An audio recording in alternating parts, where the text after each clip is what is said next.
जय हिंद साथियों, स्वागत है आप सभी का अपने यूट्यूब चैनल स्टडी अड्डा के जीके के चैनल पर।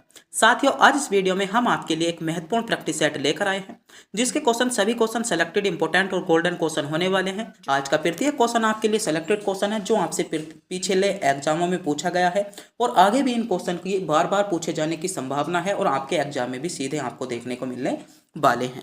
तो मेरे प्यारे दोस्तों, आज की वीडियो आपके लिए बहुत ही ज़्यादा इंपॉर्टेंट और गोल्डन क्वेश्चनों के साथ होने वाली है। सभी क्वेश्चन सेलेक्टेड हैं, तो वीडियो को पूरा ध्यान से जरूर देखिएगा और हमारे चैनल पर नए हो तो चैनल को सब्सक्राइब, वीडियो को लाइक और अपने दोस्तों के पास वीडियो को शेयर भी जरूर कर दीजिएगा।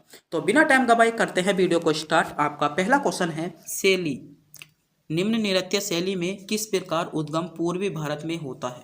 तो भरतनाट्यम आपका जो नृत्य है इसका उद्गम कहाँ पर होता है?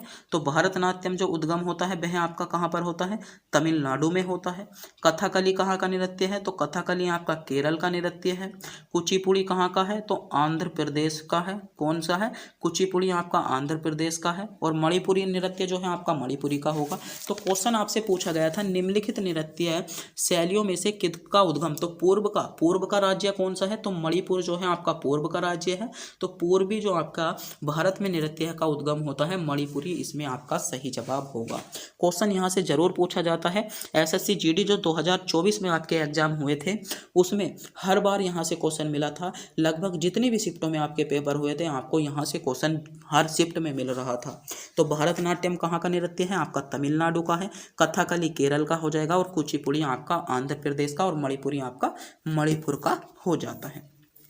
इंपॉर्टेंट क्वेश्चन था, इसका आपको पता होना चाहिए। स्क्रीनशॉट भी इस क्वेश्चन का आप ले सकते हो। तो मेरे प्यारे साथियों, एक बार फिर से बता दूं, आपने अभी तक हमारे चैनल को सब्सक्राइब नहीं किया है, चैनल को सब्सक्राइब, वीडियो को लाइक और अपने दोस्तों के पास वीडियो को शेयर जरूर कर दीजिएगा। अगला क्वेश्चन है, शरीर की सबसे बड़ा ग्रंथि कौन सी है? ऑप्शन है लार ग्रंथि, थायराइड ग्रंथि, यकृत या अमाशय। तो बताइएगा, सोचिएगा, समझिएगा, क्वेश्चन पर विचार कीजिएगा, कमेंट बॉक्स में हमको बताइएगा कि शरीर की सबसे बड़ी ग्रंथि। तो मेरे दोस्तों, जो शरीर की सबसे बड़ी ग्रंथि है वह है आपकी यकृत ग्रंथि। आपकी शरीर की सबसे बड़ी ग्रंथि है, यानी सी विकल्प के साथ इसमें आपका बिल्कुल करेक्ट जवाब होने वाला है। अगला क्वेश्चन है आपका, सबसे हल्की धातु कौन सी है? ऑप्शन है लिथियम, इरिडियम, एल्यूमिनियम या ओसियाम। बताइए, हल्की धातु, जो आपकी सबसे हल्की धातु। तो मेरे दोस्तों, सबसे हल्की धातु कौन सी है? तो लिथियम आपकी सबसे हल्की धातु है, यानी इसमें जो सही जवाब होगा वह आपका ए विकल्प के साथ बिल्कुल करेक्ट जवाब होगा। अगला क्वेश्चन है, आंखों में प्रवेश करने वाले प्रकाश की मात्रा को नियंत्रित करता है। जो आपकी आंख होते हैं, जो उनकी आंखों में आपका प्रकाश पड़ता है उसको, उस प्रकाश को जो आपका नियंत्रित करता है, कौन करता है? ऑप्शन है परितारिका, पुतली, लेंस या पश्चिमी पेशिया। पश्चिमावी जो पेशियां होती हैं। तो आंख में प्रवेश करने वाले प्रकाश को जो नियंत्रित करता है मेरे दोस्तों, वह आपका परितारिका करता है, यानी ए विकल्प के साथ इसमें आपका सही जवाब होगा, जिन बच्चों ने विकल्प ए को चुना है। कई बार क्वेश्चन पूछा जाता है कि नेत्रदान करते समय मानव आंख का जो नेत्रदान होता है करते समय कौन से भाग को दान में दिया जाता है? तो कौन सा भाग होता है? तो मानव आंख का जो होता है कॉर्निया भाग को हम क्या करते हैं? दान में देते हैं। तो क्वेश्चन आपसे यह भी क्वेश्चन पूछा जा सकता है कि जब कोई मनुष्य अपने नेत्र को दान करता है तो नेत्र का कौन सा भाग दान दिया जाता है? तो कॉर्निया जो भाग होता है वह आपका क्या किया जाता है? दान में दिया जाता है। अगला क्वेश्चन है, इंपॉर्टेंट क्वेश्चन है, सेलेक्टेड क्वेश्चन है, यहाँ से आपको क्वेश्चन जरूर देखने को मिलेगा और बहुत ही ज़्यादा इंपॉर्टेंट क्वेश्चन होने वाला है। 100% इस क्वेश्चन के आने की गारंटी लेता हूँ, यह क्वेश्चन आपको जरूर मिलेगा। क्वेश्चन है, भगवान बुद्ध ने अपना पहला उपदेश कहाँ दिया? ऑप्शन है बोध गया में, कुशीनगर में, श्रावस्ती में या सारनाथ में। तो क्वेश्चन दो तरीकों से पूछे जाते हैं उपदेश से लेकर। पहला क्वेश्चन आपसे पूछा गया है कि भगवान बुद्ध ने पहला उपदेश कहाँ पर दिया? तो पहला उपदेश आपका कहाँ पर दिया था? सारनाथ में दिया था। जबकि सबसे ज़्यादा जो उपदेश दिए थे वह आपके श्रावस्ती में दिए थे। तो दोनों इंपॉर्टेंट क्वेश्चन है। अगर क्वेश्चन आपसे पूछा जाता है कि भगवान गौतम बुद्ध ने अपने सबसे ज़्यादा उपदेश कहाँ पर दिए थे? तो श्रावस्ती में दिए थे और पहला उपदेश आपका सारनाथ में दिया था। अगला क्वेश्चन है, भारत का पहला गृह मंत्री है या गृह मंत्री थे? ऑप्शन है वल्लभ भाई पटेल, डॉक्टर राजेंद्र प्रसाद, पंडित जवाहरलाल नेहरू या जॉन मथाई। तो बताइए भारत का पहला गृह मंत्री, तो भारत का पहला गृह मंत्री कौन था? इंपॉर्टेंट क्वेश्चन, सोचिएगा समझिएगा बताइएगा। तो वल्लभ भाई पटेल। तो वल्लभ भाई पटेल क्या थे? भारत के पहले गृह मंत्री थे। पंडित जवाहरलाल नेहरू कौन थे? भारत के प्रथम प्रधानमंत्री थे। और डॉक्टर राजेंद्र प्रसाद जो थे आपके भारत के पहले राष्ट्रपति थे।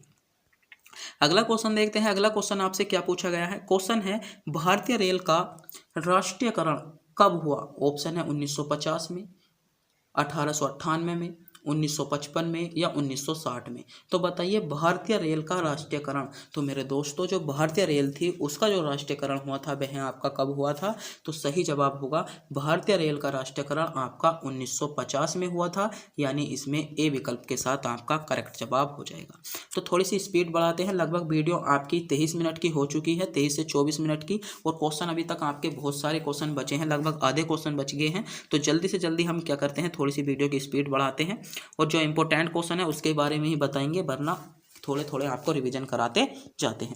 क्वेश्चन है भारतीय रिजर्व बैंक का मुख्यालय कहाँ पर है? ऑप्शन है नागपुर में, दिल्ली में, मुंबई में या भोपाल में। तो बताइएगा, सोचिएगा समझिएगा। भारतीय रिजर्व बैंक जो आपकी आरबीआई यानी भारतीय रिजर्व बैंक का मुख्यालय है कहाँ पर है? तो भारतीय रिजर्व बैंक का मुख्यालय आपका कहाँ पर हो जाएगा? मुंबई का हो जाएगा। और एसबीआई बैंक जो है, एसबीआई बैंक का भी आपका क्या है, मुख्यालय आपका कहाँ पर है? आपका मुंबई में ही है। बात कर लेते हैं भारतीय रिजर्व बैंक की स्थापना को लेकर, तो 1935 में हुई थी और एसबीआई की स्थापना आपकी 1955 में हुई थी। तो चारों के चारों क्वेश्चन आपके लिए इंपॉर्टेंट है। क्वेश्चन पूछा गया था भारतीय रिजर्व बैंक का मुख्यालय कहाँ पर है? तो मुंबई में है। एसबीआई बैंक का भी मुख्यालय आपका मुंबई में है। इन दोनों बैंकों से ज़्यादा क्वेश्चन पूछे जाते हैं। और जो इनकी स्थापना हुई थी 1935 और 1955 में क्या की गई थी? इनकी दोनों की स्थापना की गई थी। अगला क्वेश्चन है स्कूल व्यवस्था की मुख्य जिम्मेदारी किसके ऊपर है? ऑप्शन है शिक्षक के, प्रिंसिपल के, प्रबंधक के या उपरोक्त सभी के। जो आपकी स्कूल में व्यवस्था बनाई जाती है वह आपकी उसकी जो जिम्मेदारी होती है तो किसके पास होती है? तो किसके पास होती है? तो उसकी जिम्मेदारी आपकी प्रिंसिपल के पास होती है। किसके पास? प्रिंसिपल के पास उसकी आपकी जिम्मेदारी होती है। अगला क्वेश्चन है आपका शिक्षा के प्रचार एवं प्रसार से लोकतंत्र मजबूत होता है, अंधविश्वास में कमी आती है, आर्थिक विकास की दर बढ़ती है या ये सभी। तो शिक्षा का अगर हम प्रचार व प्रसार करेंगे तो उसमें लोकतंत्र भी आपका मजबूत होगा, अंधविश्वास पे भी कमी आएगी, आर्थिक विकास की दर में भी वृद्धि होगी। तो इसमें जो सही जवाब होगा विकल्प डी के साथ आपका बिल्कुल करेक्ट जवाब होगा, जिन भी मेरे देश के जवानों ने विकल्प डी यानी ये सभी को चुना है। अगला क्वेश्चन है आपका वायुमंडल का सर्वाधिक स्थायी तत्व है? ऑप्शन है नाइट्रोजन, जलवाष्प, ऑक्सीजन या इनमें से कोई नहीं। तो वायुमंडल का जो सर्वाधिक स्थायी तत्व है मेरे दोस्तों कौन सा है? तो वायुमंडल का जो सर्वाधिक स्थायी तत्व है वह है आपका जलवाष्प। जलवाष्प वायुमंडल का सर्वाधिक स्थायी तत्व है। क्वेश्चन आपसे पूछा जा सकता है कि वायुमंडल में सर्वाधिक कौन सी गैस पाई जाती है?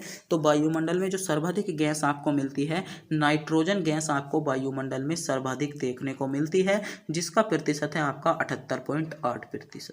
और दूसरे नंबर पर आपको ऑक्सीजन गैस मिलती है जिसका प्रतिशत है आपका कितना? 20.95%। तो तीनों क्वेश्चन इंपॉर्टेंट है। क्वेश्चन पूछा गया था वायुमंडल का सर्वाधिक स्थायी तत्व जलवाष्प हो जाएगा, नाइट्रोजन का प्रतिशत 78.08% है और ऑक्सीजन का प्रतिशत 20.9% आपका वायुमंडल में देखने को मिल सकता है। तो तीनों क्वेश्चन आपके लिए इंपॉर्टेंट थे, बहुत ज़्यादा तीनों के तीनों क्वेश्चन आपसे एग्जाम में पूछे जाते हैं।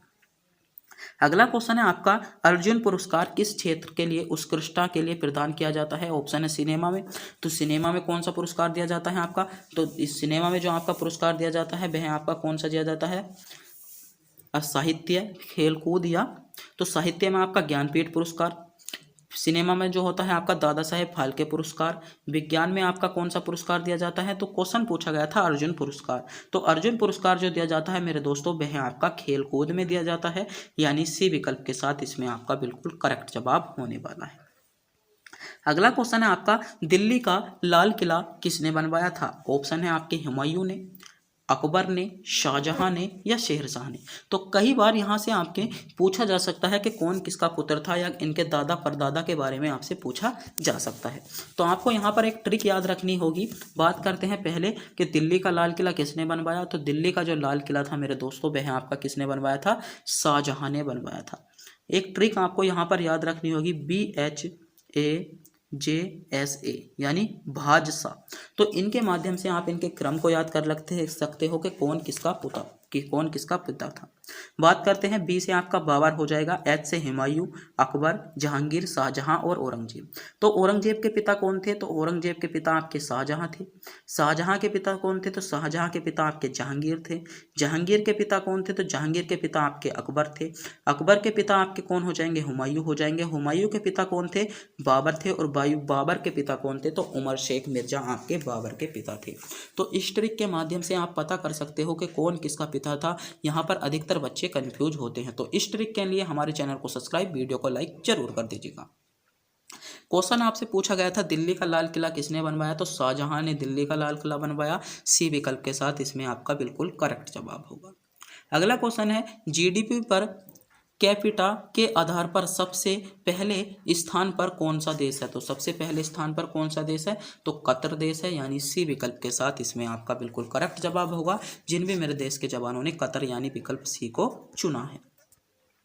अगला क्वेश्चन है आपका, निम्नलिखित में से कौन भारत के प्रथम कानून मंत्री थे। ऑप्शन है टी कृष्णाचारी, डॉक्टर भीमराव अंबेडकर, मौलाना अबुल कलाम आजाद या जवाहरलाल नेहरू। तो बताइए निम्नलिखित में से कौन भारत के प्रथम कानून मंत्री थे। तो सोचिएगा, समझिएगा, कमेंट बॉक्स में बताइएगा। विकल्प आपके सामने शो हो रहे हैं, आपको बताना होगा कि निम्नलिखित में से जो आपको विकल्प दिए गए हैं इनमें से भारत के प्रथम कानून मंत्री कौन थे। तो मेरे दोस्तों, जो इनमें से भारत के प्रथम कानून मंत्री थे वे थे आपके डॉक्टर भीमराव अंबेडकर। डॉक्टर भीमराव अंबेडकर आपके भारत के प्रथम कानून मंत्री थे, यानी बी विकल्प के साथ इसमें आपका सही जवाब होगा, जिन बच्चों ने विकल्प बी को चुना है। अगला क्वेश्चन है आपका, भारतीय जनता पार्टी का मुख्यालय कहाँ पर है। ऑप्शन है नई दिल्ली में, गुजरात में, झारखंड में या महाराष्ट्र में। तो बताइएगा भारतीय जनता पार्टी का मुख्यालय, इंपॉर्टेंट क्वेश्चन है, भारतीय जनता पार्टी जो है उसका मुख्यालय कहाँ पर है। तो मेरे दोस्तों, जो भारतीय जनता पार्टी है उसका मुख्यालय आपका कहाँ पर है, तो नई दिल्ली में आपका भारतीय जनता पार्टी का मुख्यालय है, यानी ए विकल्प इसमें आपका बिल्कुल करेक्ट जवाब होने वाला है। अगला क्वेश्चन है आपका, प्रबल अम्ल और दुर्लभ क्षारक से बनने वाले लवण का जो पीएच मान होता है कितना होता है। ऑप्शन है 7 से अधिक, 7 से कम, 10 और 14 या 14 से कम। तो कितना होता है, आपका सही जवाब होगा 7 से कम होता है। कितना, 7 से कम इसमें आपका सही जवाब होगा। अगला क्वेश्चन है, दिल्ली में स्थित शांति वन समाधि स्थल है इंदिरा गांधी का, पंडित जवाहरलाल नेहरू का, लाल बहादुर शास्त्री का या राजीव गांधी का। तो बताइएगा, इंपॉर्टेंट क्वेश्चन है, इस क्वेश्चन का जवाब आपको कमेंट बॉक्स में बताना होगा। बताइए जल्दी से जल्दी। दिल्ली में स्थित शांति वन समाधि स्थल है, तो दिल्ली में जो स्थित आपका शांति वन है वह किसकी समाधि है या किसका समाधि स्थल है। तो किसकी समाधि है, तो सही जवाब होगा आपका पंडित जवाहरलाल नेहरू, जो भारत के प्रथम पीएम थे, यानी बी विकल्प के साथ इसमें आपका बिल्कुल सही जवाब हो जाएगा। अगला क्वेश्चन है, प्रकाश के परावर्तन के नियम के अनुसार अपवर्तन कोण परावर्तन कोण से बड़ा होता है। बिल्कुल गलत बात है। अपवर्तन कोण परावर्तन कोण के बराबर होता है। बिल्कुल सही बात है। तो बी विकल्प इसमें आपका सही जवाब होगा। अपवर्तन कोण परावर्तन से छोटा होता है, बिल्कुल गलत बात है, या सभी कथन सत्य हैं। तो इसमें जो कथन आपका सही जवाब होगा वह होगा अपवर्तन कोण परावर्तन कोण के बराबर होता है, यानी बी विकल्प के साथ इसमें आपका बिल्कुल करेक्ट जवाब होने वाला है।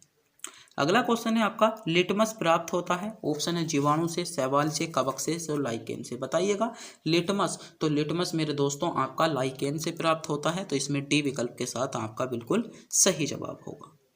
अगला क्वेश्चन है आपका, विश्व का प्रथम कागजी मुद्रा जारी करने वाला देश कौन था, तो चीन था, यानी बी विकल्प के साथ इसमें आपका सही जवाब होगा। अगला क्वेश्चन है, पेटीएम की स्थापना कब हुई। इंपॉर्टेंट क्वेश्चन, सेलेक्टेड क्वेश्चन बताइएगा। पेटीएम की स्थापना आपसे पूछा गया है।